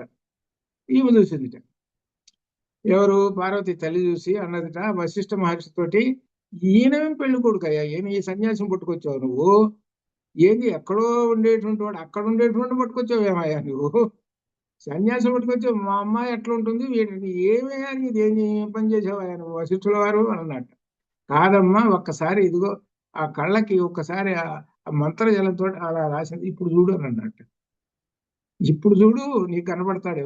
అమ్మో ఇంతటి అందగాడ, ఎక్కడ దేవతల్లో కూడా లేడు మరిది ఆయన యొక్క అసలు రూపము. అసలు రూపం ఎలా ఉంటుందో మీ కూతురు పార్వతీదేవి తెలుసు, నీకు తెలియదు. అది అసలు రూపం ఎట్లా ఉంటుందో ఆ శివుని యొక్క రూపము ఆమెకు తెలుసు. ఈయన ఏంటంటే కనబడుతుంటాడు, ఏంటంటే లయకారకుడు కాబట్టి అట్లా ఒక్కొక్కసారి కనబడుతుంటాడు, అంతేగాని ఆయన పరమ అందగాళ్ళు అంతకన్నా మించిన వాడు లేడమ్మా. ఇది అమ్మో నిజంగానే ఇంత అందగాడా అబ్బో అనుకున్నది, ఆమె ఆశ్చర్యపడ్డదిట. అదేనమాట అది. అందుకని ఇంకా ఈయన శివుడు గారు ఆ అద్దంలో మొహం చూసుకోవాలనుకున్నట్ట. ఆ మొహం చూసుకోవాలనుకొని చూసుకోవాలంటే అద్దం ఎక్కడుంది ఆయనకి, అద్దం ఎక్కడ కనపట్టాలేదట. కనపడబోయేటప్పుడు ఒక చోట అద్దం కనపడదుట. ఏమిటి ఆ అద్దం అని అంటే ఇక్కడ వస్తున్నది, అమ్మవారి యొక్క చెక్కిళ్ళు. అది అక్కడ చెబుతున్నాడు. ఏమిటంటే అది పద్మరాగ శిలాదర్శ పరిభావి కపోల భూ షోడశాక్షరి. ఇక్కడ పద్మరాగ శిల, పద్మరాగమణులు, తర్వాత ఆదర్శ అద్దం. ఆదర్శ అంటే అద్దం. పద్మరాగమణులు ఎలా ఉంటాయి, ఎర్రగా ఉంటాయి. ఆదర్శ అద్దం సరే. పరిభావి తిరస్కరించుచున్న కపోల భూహు గండస్థలంలో చెక్కిళ్ళు కలిగినటువంటి. అనగా పద్మరాగమణులు ఎక్కడి నుంచి వచ్చినాయి, భూమిలో నుంచే వచ్చినాయి. అద్దము ఎక్కడి నుంచి తయారు చేసావు, భూమి నుంచే కానీ తయారు చేయాల్సింది అద్దాన్ని కూడా. ఇవన్నీ ఏమిటి, అశాశ్వతమైనటువంటివి ఈ రెండు. కాబట్టి శాశ్వతమైనటువంటిది ఏమిటి అని అంటే అమ్మవారి యొక్క చెక్కిళ్ళు. అటువంటి ఆ చెక్కిళ్లలో పరమశివుని ప్రతిబింబము కనపడుతూ ఉన్నది అని. ఇది దీనిలో చెప్పేది. పరమశివుని ప్రతిబింబము కనపడుతున్నది. అమ్మవారి యొక్క చెక్కిళ్ళు ఈ రెండిటిని కూడా తిరస్కరిస్తున్నాయి. పద్మరాగమణుల కంటే, అద్దము కంటే మిక్కిలి కాంతివంతమై ఆ పరమశివుని ప్రతిబింబిస్తూ ఉన్నాయి. అమ్మవారి చెక్కిళ్లలో మీరు పరమశివుని దర్శించండి అని అంటున్నారు. అనగా అర్థం ఏమిటి ఇక్కడ దీనిలో, శివశక్త్యాయుక్తో యది భవతి శక్త ప్రభవితుం నచే దేవం దేవో. అక్కడి శివశక్తి, శివశక్తులు రెండూ కలిసినటువంటిది. శివశక్తులు రెండూ కలిసినటువంటిది అనమాట. కాబట్టి అంతటి విశేషమైనటువంటి రూపం చెబుతున్నారు. అనగా మనం వరుసగా చూస్తూ ఉంటుంటే ఏ విధంగా వస్తున్నది అని అంటే జ్ఞానపరమైనటువంటి అర్థం ఏదైతే ఉన్నదో అది పట్టుకోండి. పైకి డైరెక్ట్ మీనింగ్ లోనేమో లౌకికంగా ఉన్న రూపం కనబడుతుంది. డైరెక్ట్ అర్థం అంటే లక్ష్యార్థం అని అంటారు. దానిలో ఏమిటంటే ఒక అందమైనటువంటి ఒక రూపం కనబడుతుంటుంది. ఆ అందమైన రూపంలోనే జ్ఞానపరమైనటువంటి అర్థం ఉంది, అది పట్టుకోండి అని చెబుతున్నాడు. ఆ విషయాన్ని కూడా మనకు సౌందర్య లహరిలో శ్లోకంలో ఉన్నది ఎట్లా అనమాట. అంతవరకు వచ్చాడండి. ఇది మనకి గండ స్థలాలు చెక్కుల వరకు వచ్చాడు. కిందకి వస్తున్నాడు. ఇంకా ఎక్కడ పెదవులకో దగ్గరకు వచ్చేసాడు. నవ విద్రుమ బింబశ్రీ న్యక్కారి రథనచ్చదా. ఇక్కడ విశేషమైన నవ విద్రుమ బింబశ్రీ. నవ అంటే ఇక్కడ అర్థం నూతనము అని అర్థం అనమాట. అప్పుడే విద్రుమ అంటే పగడం, పగడపు కాంతిని, బింబశ్రీ దొండపండు, బింబం అంటే దొండపండు. ఈ రెండు అంటే పగడము వంటి కాంతి ఒకటి, దొండపండు వంటి యొక్క కాంతి ఒకటి. ఈ రెండు కాంతులను అమ్మవారి యొక్క పెదవులు తిరస్కరిస్తున్నాయి అన్నారు. సహజంగా మనం ఏం చెబుతుంటామనంటే పెదవుల్ని ఈ కవులు వర్ణించేటప్పుడు బింబోష్ఠి, మనకు సుందరకాండలో వచ్చింది బింబోష్ఠి వచ్చింది. బింబం అంటే దొండపండు అని అర్థం. దొండపండు వంటి పదవి కలది అని అర్థం. అనేటప్పటికి మనకి ధ్వనిగర్భితంగా అర్థం తీశాడు. ఏమిటి దొండపండు వంటి అర్థం, పెదవన్నావు బాగానే ఉంది. దొండపండు కావటానికి మొట్టమొదటి పచ్చిగా ఉంటుంది కాయ. ఒక 4 రోజులకి నెమ్మదిగా పండుతుంది. పండి ఆ తర్వాత ఏమవుతుంది, ఇంకొక రోజు అయ్యేటప్పుడు పగిలిపోయి, ఎందుకు పగిలిపోకుండా వదలపోతుంది, పారేస్తాం. అనగా అర్థం ఏమిటిది, అశాశ్వతమైనటువంటి వస్తువు ఈ దొండపండు. అర్థం కాదా. అలానే ఇక్కడ పద్మరాగ నవవిధు బింబింప అది పగడాలు, పగడాలు కూడా అంతే. పగడాలు కూడా ఎక్కడ వస్తాయి, భూమి నుంచి వచ్చేవి. అశాశ్వతమైన వస్తువులు. అశాశ్వతమైన వస్తువులతో శాశ్వతమైనటువంటి అమ్మవారి పెదవిని పోల్చటం తగదు. ఇది అర్థం. ఇక్కడ శాశ్వతము అశాశ్వతము అని రెండు పెట్టుకోవాలి.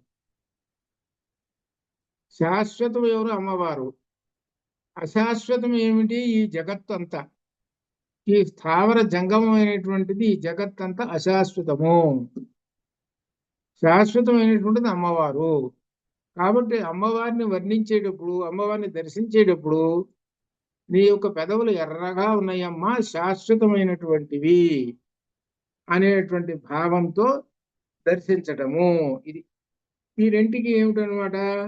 పృథివీ తత్వం ఉన్నది. పృథివీ తత్వం అనగా భూమి యొక్క తత్వం ఉన్నది. అందువలన అవి శాశ్వతం కాదు. భూమి తత్వం ఉన్నటువంటి ఏ వస్తువైనా శాశ్వతము కాదు. ప్రతి వస్తువు చూడండి, కలం చూసుకోండి, ఎక్కడి నుంచి వచ్చింది? భూమి నుంచి వచ్చింది. పెన్సిల్ చూసుకోండి, భూమి నుంచి వచ్చింది. పుస్తకం చూసుకోండి, కాగితాలు కదా, అవన్నీ తయారు కావడం భూమి నుంచి వచ్చినాయి. ఈ లెక్క ప్రకారం చూసుకుంటే చివరికి తాను కూడా భూమి నుంచే వచ్చాడు. ఈ మనిషి కూడా భూమి నుంచే వచ్చాడు అన్ని. కాబట్టి ఏది శాశ్వతము కాదు. శాశ్వతమైనటువంటిది ఏమిటి అని అంటే అమ్మవారు. కాబట్టి అమ్మవారు యొక్క పెదవి నిత్య నూతనమై ప్రకాశిస్తూ ఉంటుంటుంది అని చెప్పాడు. అయితే ఇవన్నీ ఎందుకు వర్ణిస్తున్నాడో తెలుసునా? ఇవన్నీ ఎందుకు వర్ణిస్తున్నాడు? అమ్మవారి యొక్క కళ్ళు ఇలా ఉన్నాయి, చెవులు ఇలా ఉన్నాయి, నాసిక ఇలా ఉన్నది, దొండపండులాగా ఉన్నాయి, అలానే చెక్కిళ్ళు ఇట్లా ఉన్నాయి, అది ఇది ఎందుకు వర్ణిస్తున్నాడో తెలుసునా? ఎందుకు వర్ణిస్తున్నాడో 25లోకి వచ్చింది, అక్కడ బయటపడతారు. ఇదే మీకు పెట్టారు. దీనిలో శ్రీ విద్యా మంత్రం వస్తున్నది. ఇది ఇక్కడ వస్తున్నది. ఇక్కడ ఆ శ్రీ విద్యా మంత్రం రావాలి అంటే మన యొక్క కంఠంలో నుంచి, అనగా మన యొక్క ముఖంలో నుంచి రావాలంటే ఇక్కడ దాకా శాశ్వతమైనటువంటి ఈ ముఖాన్ని, శాశ్వతమైనటువంటి ముఖం, అమ్మవారి ముఖం, ఇదంతా శాశ్వతమైనటువంటి ముఖంలో నుంచి ఏం వస్తున్నది అంటే శ్రీ విద్యా మంత్రం వస్తున్నది. అది అర్థం. అందుకు ఇంత వర్ణన చేసుకుంటూ వచ్చాడు. అట్లా చేసుకుంటూ వచ్చి 10వ శ్లోకం అనగా 25వ నామము, దీనిలో విశేషమైనటువంటిది ఉన్నది. కాబట్టి ఎంతమంది పట్టుకుంటారో చూద్దాం. ఇది ఇక్కడ కాకుండా ఇంకా 4-5 చోట్ల కూడా వస్తుందన్నమాట శ్రీ విద్యా మంత్రం. ఈ పుస్తకం అంతా కూడా శ్రీ విద్యా మంత్రంతో నిండి ఉన్నటువంటి పుస్తకం ఇది. దీనిలో ఏం చెబుతున్నాడంటే ఈ నామంలో 25వ నామంలో శుద్ధ విద్యాంకురాకార ద్విజపంక్తి ద్వయోజ్వల, శుద్ధ విద్యాంకురాకార ద్విజపంక్తి, శుద్ధ విద్యా, శుద్ధ విద్య. శుద్ధ విద్య అన్నారు ఏమిటండి? విద్యలో శుద్ధ అశుద్ధం అంటూ ఉంటాయండి.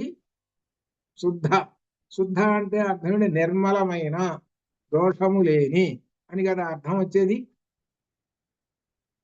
అది కదా అర్థం వచ్చేది. కాబట్టి శుద్ధ విద్య, ఆ శుద్ధ విద్య నిర్మలమైనటువంటి నిత్య నూతనమైనటువంటి విద్య. ఆ విద్య షోడశాక్షరి శ్రీ విద్యా మంత్రం. అది దీనికి అర్థం. అది అయితే ఇక్కడ ఎలా చెబుతున్నారంటే దీనిలో శుద్ధ విద్య అంకుర, అంకుర మొలకలు. అంకురాలు అంటే మొలక అంటే మొక్కలు. అంటే ఇప్పుడు ఒక విత్తనం పెట్టామండి భూమిలో, ఓ 4 రోజులకి నెమ్మదిగా భూమిని చీల్చుకొని తెల్లగా కనబడుతుంది. మనకి ఆ చిక్కుడు విత్తనం పెట్టామనుకోండి, మనకు చూసుకోండి తెల్లగా వచ్చేస్తుంది. ఆ భూమిని చీల్చుకొని పైన వస్తుంది. దాన్ని అంకురము అంటారు. ఈ అంకురము రావడానికి ఏంటంటే మూలం విత్తనం ఉంది, కింద విత్తనం ఉంది అనమాట. ఉంది కాబట్టి వస్తుంటుంది. అది ఏమిటో చెబుతున్నారు.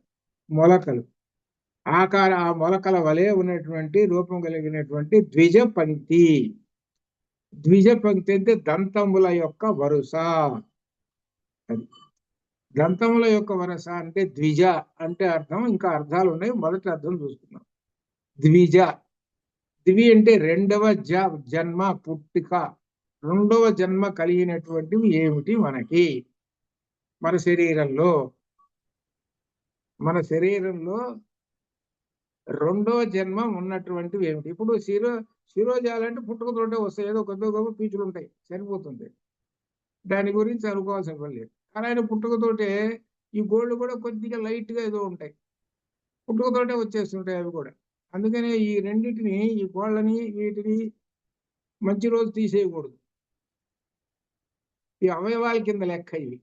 అది అవయవాల కింద లెక్క. అందుకని మంచి రోజున ఈ కేశాలను ఇవి తీయకూడదు.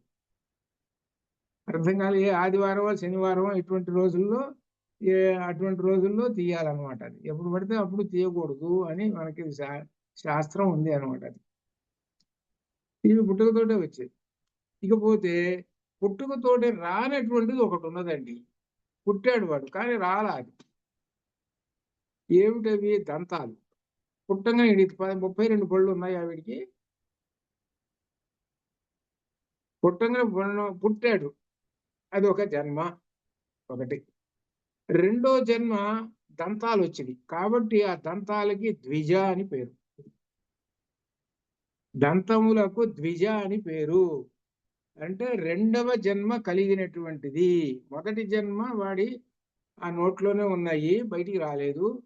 ఎలా ఉన్నాయి అని అంటే, భూమిలో విత్తనం పెట్టామండి, పెట్టంగానే బయటకు వచ్చింది. అది ఒక 3 రోజులకో 4 రోజులకో అది మొలకలతో వచ్చింది. వీడు పుట్టాడండి. వీడు పుట్టిన తర్వాత ఇక పళ్ళు వస్తుంటాయి. మన వాళ్ళు అంటుంటారు, ఓహో 4వ నెల వచ్చిందిరా వీడికి, నెమ్మదిగా మొదలవుతున్నాయి వీడికి దంతాలు, మొలకలు.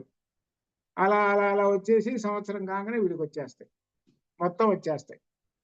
మొత్తం 32 పళ్ళు వచ్చేస్తాయి. అంటే నెమ్మదిగా పుంజుకుంటూ పుంజుకుంటూ అలా విధంగా వచ్చేసేసి మొత్తం. అనగా వీడు జన్మించిన తర్వాతనే వస్తాయి కానీ ఆ దంతాలు అంతకుముందు అసలు ఒరిజినల్గా లేవు. అందువలన వీడికి ఈ 32 దంతాలకి ద్విజ అని సంస్కృతంలో పేరు. రెండవ జన్మ కలిగినటువంటివి అని అర్థం అనమాట. ఇప్పుడు 32 పళ్ళు ఉన్నాయి. ఈ 32 ఏమిటి అంటే పైన 16 కింద 16, 32 ఉన్నాయి. ఈ 32 ఏమిటి? పైన ఒక వరుస 16 ఒక వరుస, కింద ఒక 16 ఇది ఒక వరుస. ఈ 2 వరుసలు ఉన్నాయి చూశారు.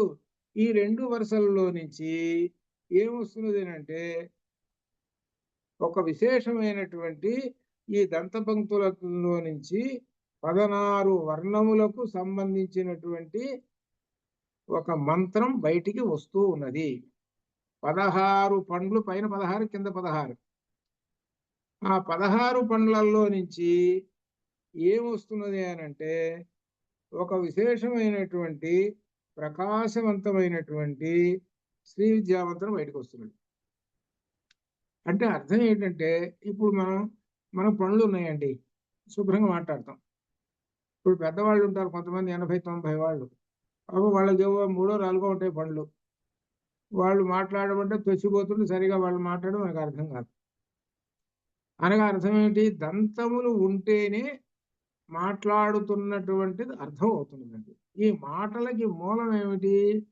దంతాలు, వాక్కులు. దంతాలు లేవు, చదవమంటే ఏం చదువుతాడు, మాట్లాడమంటే ఏం మాట్లాడతాడు. అప్పటికే 90 ఏళ్ళు వచ్చింది, దంతాలు లేవు.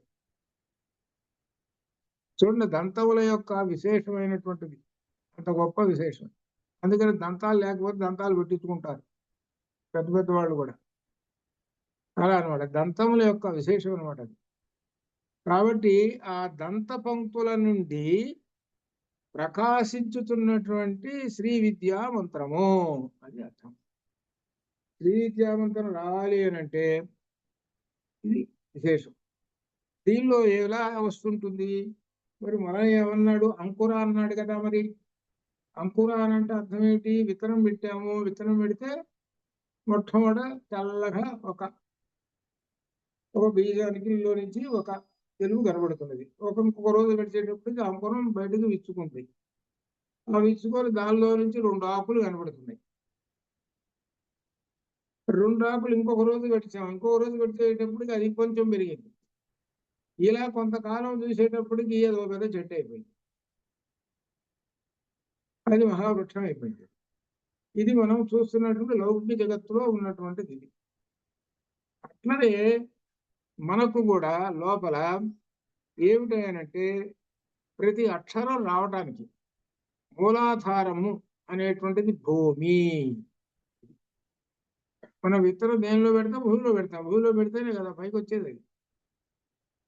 ఊరికి బయట పెట్టి వృక్షం రా అంటే ఎందుకు వస్తుంది? అది రాదు. భూమిలో పెడితేనే కానీ రాదు. కాబట్టి మూలాధారం అనేటువంటి భూతత్వం కలిగినటువంటిది మూలాధారం. ఆ మూలాధారంలో విత్తనం పెట్టాం. ఏమిటంటే విత్తనం అంటే ఒక అక్షరం. అక్షరం అనే విత్తనం పెట్టాం. ఎన్ని అక్షరాలు ఉన్నాయి వాటికి? మొత్తం కలిపి 16 అక్షరాలు ఉన్నాయి. 16 అక్షరాలు ఆ భూతత్వంలో, ఆ భూమిలో, ఈ మూలాధార చక్రంలో ఉన్నాయి. అక్కడ. ఇవి బయటికి రావాలి. ఇవి బయటికి రావాల్సి వచ్చేటప్పటికి అవి ఎలా అయితే భూమిని చీల్చుకొని ఈ విత్తనం పైకి వస్తుందో, భూమిని చీల్చుకొని విత్తనం పైన అంకురం వచ్చి అక్కడ అట్ట ఎట్టయితే వస్తుంటుందో, అలానే ఈ 16 అక్షరాలు ఈ భూమిని చీల్చుకొని పైకి వస్తాయి. ఆ పైకి వచ్చేటువంటి క్రమం చెప్పాడు. పరా, పశ్చంతి, మధ్యమ, వైఖరి. ఈ నామాలు మీకు తర్వాత దీనిలో కూడా వస్తాయి. పరా, పశ్చంతి, మధ్యమ, వైఖరి. మొట్టమొదటి మనకు ఆ విత్తనం ఎలా వచ్చింది అంటే కొంచెం మొలక కనపడ్డది. తర్వాత పెరిగి అట్ట పెద్ద మహావృక్షం. అప్పుడు మన కంటికి ఓ మహావృక్షం కనపడుతున్నది. అట్లానే లోపల నుంచి ఈ 16 అక్షరాలు కూడా ఈ స్టేజెస్ అనమాట. దీనికి పరాపశ్యంతి, మధ్యమ, వైఖరి అనే స్టేజెస్ తోటి చివరి స్టేజ్ ఏమిటంటే వైఖరి. ఆ వైఖరి రూపంలో మన యొక్క వదనంలో నుంచి బయటకు వచ్చేస్తున్నది. ఏది వస్తున్నది? శుద్ధ విద్య వస్తున్నది. శుద్ధ విద్య అంటేనే శ్రీ విద్యా మంత్రము. ఇది ఇక్కడ అర్థం. దీనికి ఇక్కడ పరాపశ్యంతి, మధ్యమ, వైఖరి అనేటువంటి ఈ నామాలు ప్రత్యేకంగా దీనిలో ఉన్నాయి. వాటిల్లో వివరణ వస్తున్నది. ఇప్పుడు మొట్టమొదట దీనిగా ఆ శ్రీ విద్యా మంత్రాన్ని మీకు మొట్టమొదటగా ఉన్నది అని చెప్పడం ఏంటంటే ఒక స్టేట్మెంట్ ఇస్తున్నాడు అన్నమాట శ్రీ విద్యా మంత్రాన్ని గురించి. అదనమాట ఇది. ఈ శ్రీ విద్యా మంత్రం ఏమిటి అంటే శబ్ద బ్రహ్మరూపమైన బీజములు ఉంటాయి ఇందులో ఉన్నటువంటివి. కాబట్టి ఈ శ్రీ విద్యా మంత్రము 16 అక్షరాలతోటి ఉన్నటువంటిది. ఈ 16 అక్షరాలతోటి ఉన్నటువంటి శ్రీ విద్యా మంత్రాన్ని పైకి రావాలి. అట్లా ఇంకొకరు ప్రశ్న చేశారు. ఏమిటంటే దంతాలు ఉంటే వస్తున్నాయి కదండి, దంతాలు ఉంటే బయటకు వస్తున్నాయి కదండి, 16 శ్రీ విద్యామంత్రం బయటకు వస్తున్నది కదండి. అట్లయితే ఆవుకి దంతాలు ఉన్నాయి కదండి, మరి ఎందుకు రాదండి? ఇంకొక జంతువు అన్నాడు, దానికి దంతాలను తింటున్నది కదండి, మరి దానికి రావట్లేదు ఏంటంటే శ్రీ విద్యామంత్రం? పూర్వపక్షం వేశాడు. దంతాల వలన వస్తున్నది అని చెబుతున్నారు కదా, అవి కూడా అంతే కదా, పుట్టంగానే వస్తున్నాయి దానికి దంతాలు, రావటం లేదు కదా వాటికి కూడా. కాబట్టి వాటికి కూడా శ్రీ విద్యావంతం రావాలి కదండి అని అంటారు. అని అంటే వాటికి కూడా శ్రీ విద్యావంతరాలే కనుక వచ్చేటైతే మానవుడు అనేటువంటి వాడు ఉండడు. మానవుడు అనేటువంటి వాడు 84 లక్షల జీవరాశులలో వీడు ఒక్కడే గొప్పవాడు, మిగిలిన వాళ్ళన్నీ కూడా డౌన్ లో ఉంటాయి అనగా అలా సృష్టించాడు ఆ పరమాత్మ. అందుకనే వాటికి బుద్ధి అనేది పెట్టలేదు, వీడికి బుద్ధి అనేది పెట్టాడు. వాటికి బుద్ధి లేదు. అందుకనే ఏమంటారంటే మన వాళ్ళు ఏదైనా సందర్భంలో ఏదైనా వాడు పొరపాటు మాట్లాడాడో చేశాడు అనుకోండి, ఎరా నీకు బుద్ధి ఉందా లేదా అంటారు. కానీ ఎరా నీకు మనసు ఉందా లేదా, నీకు ఆత్మ ఉందా లేదా అని అంటున్నాడు ఎవడన్నా? ఆటోమేటిక్ గా ఏమంటున్నాడంటే నీకు బుద్ధి ఉందా లేదా అని అంటుంటారు. అంటే బుద్ధి ఉందా లేదా అంటే నువ్వు జంతువురా అని అర్థం. అండి అది బ్రాకెట్లో నువ్వు జంతువురా అని అర్థం. జంతువుకి బుద్ధి ఉండదురా అని అర్థం, మనిషికి బుద్ధి ఉంటుంది అని చెప్పడం. అది దానిలో విశేషం.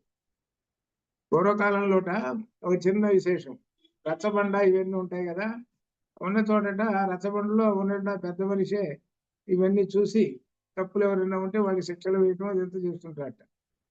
అయితే ఒకసారిట ఎవడికో ఒకటి శిక్ష వేయాల్సి వచ్చింది. శిక్ష వేయాల్సి వచ్చేటప్పటికి వాడు ఏం చేశాట, నాకు శిక్ష వేస్తాడు కాబట్టి ఆ తప్పులు ఒప్పుకుంటే సరిపోతుంది, ముందుగానే శిక్ష ఎట్టుంటుంది, 100 కొరడా దెబ్బలు ఏవో 10 కొరడా దెబ్బలు ఏవో ఉంటాయి, ఇదంతా దేనికి అని వాడు ఏం చేశాట, ఇంటి దగ్గరనే తెలుసుకొని అంత గడ్డి పీక్కొని నోట్లో పెట్టుకొని ఆ నోట్లో పెట్టుకున్నటువంటి గడ్డి బయటకు కనపడుతుంటాడు. ఒక జంతువు అది అనమాట. వాడు పరిగెత్తుకుంటూ ఈ రచ్చబండ దగ్గర కూర్చున్న న్యాయాధికారి దగ్గరికి వచ్చి నిలబడ్డాట చేతులు కట్టుకొని. అప్పుడు అన్నట్ట, ఎవరే నేను క్షమించాను, నువ్వు తప్పు ఒప్పుకున్నావురా, నువ్వు పశుత్వంలోక ఆచరించావు కనుక నువ్వు ఒప్పుకున్నావు కాబట్టి నేను క్షమించాను, వదిలేసేరా అని అన్నాడు. అప్పటి నుంచి బుద్ధి గడ్డి తిన్నది అని సామెత వచ్చింది. అదేనమాట, అట్లా అనమాట. అందుకని బుద్ధి అనేటువంటిది ఎవరికి ఉన్నది అని అంటే ఈ మనిషికి ఉన్నది. ఈ మనిషికి ఉన్నది అని అంటే లోపల మన ఇంద్రియాల పైన మనస్సు, మనస్సు పైన బుద్ధి, బుద్ధి పైన ఆత్మ, ఆత్మ పైన మహామాయ, మహాప్రకృతి, ఆ తర్వాత ఆ పైన అన్నిటికన్నా పరబ్రహ్మ. ఇది స్టేజెస్. ఈ స్టేజెస్ పైనుంచి కిందకే వస్తుంటే బుద్ధి అనేటువంటిది ఒకటి ఉన్నది. ఆ బుద్ధి అనేటువంటిది ఈ మానవుడికి పెట్టాడు. అందువలన వీడికి బుద్ధి అనేది పెట్టాడు కనుక ఈ మానవుడిని ఏమనాలి అని అంటే మనీషి. మనీషి అంటే అర్థం జ్ఞానవంతుడు అని అర్థం. ఇది వ్యాకరణంలో కూడా వస్తుంది. మనీషి లాంగలీష అని వ్యాకరణం కౌలు చదువుకుంటే దానిలో వస్తుంటుంది కూడా. కాబట్టి ఇది ఈయన జ్ఞానవంతుడు. ఆ జ్ఞానవంతుడికి ఇగో మనకు 16 అక్షరాలు పెట్టాడు. 16 అక్షరాలకి 16 శబ్దాలు, 16 అక్షరాలు. అయితే 16 అక్షరాలు కింద 16 జోడిస్తాయి అని అర్థం అనమాట. మొత్తం 32కి ఏమని చెప్పాలంటే 16 కింద చెప్పాలి. అదేనమాట. 16 అక్షరాలంటే పైన కింద 16 కూడా కలుపుకొని 16. పైన 16 ఉంటేనే కింద 16, కింద 16 ఉంటేనే పైన 16. ఒక 16కే చెబుతున్నాడు ఎట్లా. ఆ 16 పండ్లలో నుంచి వచ్చేటువంటి శ్రీ విద్యా మంత్రము అని చెబుతున్నాడు. అలానే ఇక్కడ విశేషము ఇంకా చెబుతున్నాడు. ఈ అక్షరాలు ఎలా వస్తాయి? మనం నేర్పుతుంటారు పిల్లలకి. మొట్టమొదటి స్కూల్లో నేర్పేది అ, ఆ, ఇ, ఈ, ఊ నేర్పుతారు. 16 అక్షరాలు నేర్పుతారు. అవన్నీ అయిపోతాయి. అవి దిద్దటం ఇవంతా చెప్పడం అదంతా అయిపోతుంది, వాడికి వస్తాయి. ఆ తర్వాత కాకా గాఘాలు నేర్పుతారు. ఇవి నేర్పారు, అక్షరాలు వచ్చినాయి. అక్షరాలు వచ్చిన తర్వాత పదాలు నేర్పుతారు. పదాలు ఆ మీద అరక, ఈ మీద ఇల్లు, ఇట్లా నేర్పుతారు. ఇక్కడ ఈ విధంగా వాడికి పలుకుతూ ఉంటుంటారు. ఇవి ఏమిటి అనంటే, దీని పలకటం ఏమిటి అని అంటేట విశుద్ధి చక్రంలో స్వరాలు ఉంటాయి. విశుద్ధి చక్రం అంటే కంఠం. కంఠంలో స్వరాలు ఉంటాయి. అ, ఆ, ఇ, ఈ అనేటువంటి 16 స్వరాలు ఉంటాయి. ఇకపోతే హల్లులు ఉన్నాయి. ఏంటి? కాకా గాఘాలో కకారము, ఘకారము, లకారము, మకారము, వాటిని మాత్రమే హల్లులు అనాలి. అంటే క అంటే ఒక హల్లు ప్లస్ ఒక స్వరము కలిస్తే క అవుతుంది. కళ అనే మాట ఉందనుకోండి, క్ అనేటువంటిది ఒకటి, ఇల్ అనేటువంటిది ఒకటి. ఈ రెండు హల్లులు, వాటిని వ్యంజనములు అంటారు. వీటికి ఆ ఆ కి ఆవశాడు, ఇళ్ళకి ఆవశాడు. కాబట్టి కళ అనే మాట బయటకు వచ్చింది. అనగా వీటికి ఇక్క ఇల్ అనేటువంటివేమో శివస్వరూపాలు. ఇవి హల్లులు శివస్వరూపాలు. అచ్చులు ఉన్నాయి చూశారు, ఇవి అమ్మవారి స్వరూపాలు, శక్తి స్వరూపాలు. అనగా అయ్యవారు అమ్మవారు కలిస్తే ఈ శబ్దాలు బయటకు వస్తున్నాయి. అయ్యవారు అమ్మవారు కలిస్తేనే ఈ శబ్దాలు. అదే శివశక్త్యాయుక్తం. అప్పుడు కళ అన్నాం. అప్పుడు అర్థమైంది మనకి. అనగా ఈ కళ అనేటువంటి మాటలో అయ్యవారు అమ్మవారు కలిసినారు. ఇట్లా ఈ విధంగా శబ్దములు, అన్ని శబ్దాలు. మనం భగవద్గీత నేర్చుకుంటున్నాం. ఈ భగవద్గీత నేర్చుకుంటున్నామనంటే ఎన్ని హల్లులు ఉన్నాయి, ఎన్ని అచ్చులు ఉన్నాయో కూడా చూసుకోండి. ధృతరాష్ట్ర సంజయ ఉవాచ, ఒక వరుసగా చూసుకోండి ఎన్ని అచ్చులు ఉన్నాయి, ఎన్ని హల్లులు ఉన్నాయి. ఈ రెండు కలిస్తేనే కదా అప్పుడైంది. అనగా అయ్యవారు అమ్మవారు కలిస్తేనే ఈ శబ్దాలు వస్తున్నాయి. కాబట్టి అయ్యవారు అమ్మవారు కలిసినటువంటి ఈ శబ్ద రూపాన్ని కాళిదాసు గారు చెప్పినటువంటి శ్లోకం మీకు అందరికీ వచ్చును. ఎంతమందికి వచ్చో గుర్తుంది, చెప్పచ్చు, మీకు వచ్చు ఆ శ్లోకం. కాళిదాసు గారు చెప్పండి. Right, correct correct correct. వాగర్ధావివ సంపృక్తౌ వాగర్ధ ప్రతిపత్తయే జగత పితరౌ వందే పార్వతీ పరమేశ్వరౌ. కాబట్టి మనం వాక్కులు ఈ విధంగా వస్తున్నాయి. పార్వతీ పరమేశ్వరుల యొక్క అనుగ్రహం ఉంది కాబట్టి ఇవో పారాయణ చేస్తున్నాము, దోషాలు లేకుండా చక్కగా అట్లా గీత చదువుతున్నాము. ఇట్లా ఏమిటి, పార్వతీ పరమేశ్వరుల యొక్క అనుగ్రహం ఉంది కాబట్టి చదువుతున్నాము. లోపల నుంచి వస్తూ ఉన్నాయి. లోపలంటే కింద ఉన్నటువంటి మూలాధార చక్రం నుంచి వస్తున్నాయి. మూలాధార చక్రం నుంచి వస్తున్నాయి అనంటే, ఇటువంటి శబ్దాలు వస్తున్నాయి అనంటే మూలాధారం క్లీన్ అవుతూ ఉంటుంటుంది, అది అర్థం. మూలాధారం క్లీన్ అవుతుండాలి. అన్నిటికీ ఏమిటంటే మూలాధారం క్లీన్ అయితేనే పైన ఉన్న చక్రాలన్నీ కూడా ప్రకాశిస్తాయి. ఈ మూలాధారం ఎటువంటిదంటే శుభ్రమైనటువంటి గిన్నె లాంటిది. మనం గిన్నె వండుకోవాలంటే శుభ్రంగా దాన్ని ఫ్రెష్ చేసేసి వండుతాం, అప్పుడు అది ఆరోగ్యం. లేదు అంత మురికిగా ఉందనుకో, అప్పుడేంటి, దాన్ని ఫ్రెష్ చేసుకోవాలంటే వాక్కు అనేటువంటిది ఉంటే ఫ్రెష్ అవుతుంది. అది వాక్కు ఉంటే ఫ్రెష్ అవుతుంది. కొంతమంది ఏం చేస్తారు, పైకి చదవకుండా ఈ పుస్తకం చూసుకుంటూ అట్లా చూసుకుంటూ అయిపోయింది చదివాను అని అంటే లాభం లేదు. పైకి చదవాలి అనగా అర్థమే లోపల నుంచి ఆ బీజాములు బయటికి రావాలి. ఆ బయటికి వైఖరి రూపంలో బయటకు వచ్చేసేసి శబ్ద తరంగాల్లో కలిసిపోవాలి.